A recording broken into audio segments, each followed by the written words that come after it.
For Native Americans, it was the source of myth and legend. Early promoters nicknamed it Wonderland.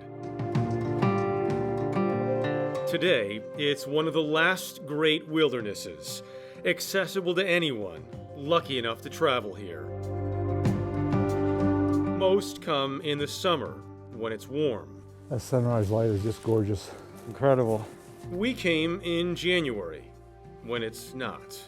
You know, so often when I'm out like this, I consciously think to myself, this is it, right here, right now. It just doesn't get any better than this. And you've been thinking the same thing for 45 years. 45 years. As far as we can tell, 69-year-old Jeff Henry knows more about Yellowstone than any other person alive. Indeed. The highlights would be a fishing guide here on Yellowstone Lake. I've worked maintenance, I've worked as a truck driver, I've worked as a tour guide, a snow coach driver, a grizzly bear researcher, a coyote researcher, a park ranger, a park resource manager.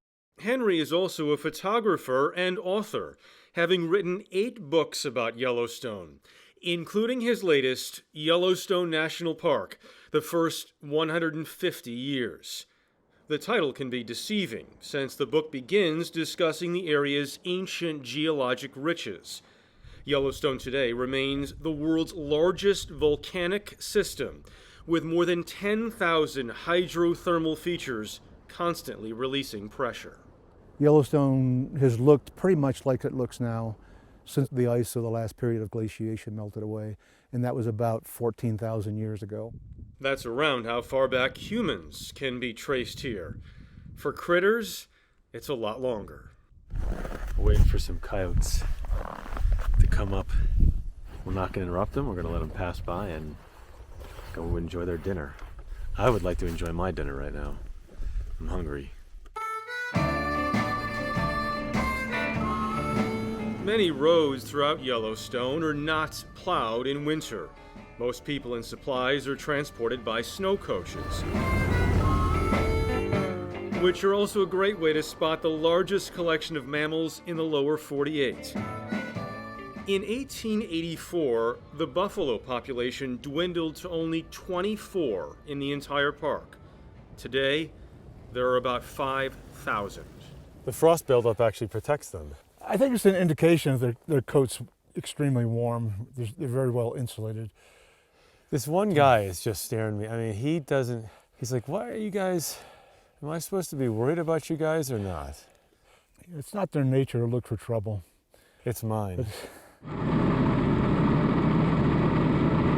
Snowmobiles are also an essential travel tool,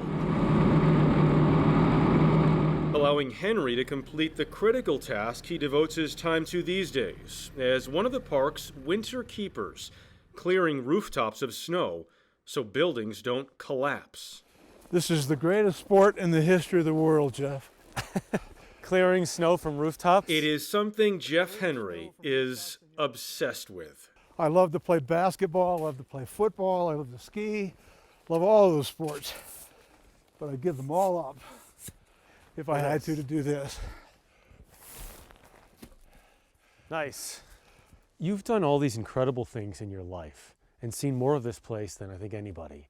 And yet, the most fascinating, fun thing for you is removing snow from rooftops. I know it's eccentric and you can go ahead and laugh at me if you want to. But yeah, it gives me a thrill. I've done it for 44 winters and I get more of a kick out of it now than ever, if that's possible. Oh, big boy! Yeah. The greatest sport in the history of the world. It's art for you, it's sport. It is. It's math. It is, it is. How much did each one of those pieces weigh, do you think? And some of my friends joke and say I'm like the Rain Man because I do arithmetic problems in my mind and I have a good memory for whatever reason. 500 pounds.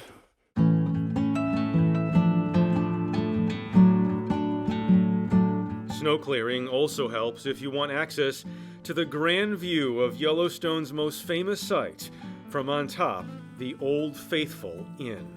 This is not only the best place to look at Old Faithful from, but it's the best time of year, I think. Oh, I agree. Because right now you got maybe, I don't know, 50, 60 people down there. In the summer, you'd have Oh, thousands. Absolutely. It was from this vantage that Henry, then a ranger, witnessed and photographed the largest fire in the park's history in 1988. Nearly 800,000 acres burned. The fire was so hot when it topped that ridge over there, I could feel the radiant heat from the flames. It made it even more scary because there was so much smoke. Most of the time you couldn't see the flames. You could hear the wind, you could hear the flames, and then just every once in a while the smoke would part and you could see these gigantic flames that were like 3 times as tall as the forest. There she goes. Almost looks even better in the winter because you get all that from the cold air, the steam. Yeah, I mean, think about it. Sometimes it's 40, 50 below zero out here, and that water is close to 200 degrees above. So the differential is what, 250 degrees? Today, Jeff Henry has become not just a living legend at this park, but a teacher and mentor for the next generation. But you're stronger than the shovel handle. You can easily break it. Whoa! Oh! Including for young guides like Nadia Garbage. So now making this right turn, we've come off the Grand Loop Road and we're gonna cross over the Yellowstone River here. What is it about Yellowstone for you? I think Yellowstone has an addictive quality, a magnetic force. I'm addicted to this place. It speaks to me. I've been so fortunate to travel all over the world, and I think nothing compares to Yellowstone. Some people, they check in here, discover it's a volcano, and then leave. I know it sounds crazy. As you can see from this steam, we are inside of a volcano, and yes, it has happened. I have friends who won't visit me, family who won't visit me. They're just too scared to visit inside of the largest, most violent supervolcano in the world. What better place to be?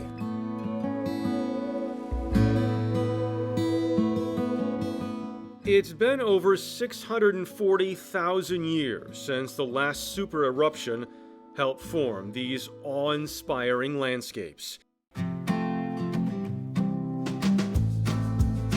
They are things, no matter the season, Jeff Henry and the millions who come here can't imagine living without. And you have a thing with the cold weather where you just say it's not going to let it beat you. Again, for whatever reason, that's my personality. I'm a determined individual, and I like challenges thrown up in front of me. The harder the wind's blowing, the colder it is, the deeper the snow is, the harder the conditions, the better I like it. Because I'm just not going to let it get the best of me. And you're yelling at the weather. I do. I remind myself of Lieutenant Dan in the movie Forrest Gump when he was on top of the mast of his shrimp fishing boat and he was screaming at the storm. You call this a storm? It's time for a showdown! And I find myself doing that very thing on top of some of my buildings sometimes when I'm clearing the snow off the buildings. I'll stand up on the roof and yell at the wind. I dare you to try to stop me. Let's see if you can stop me.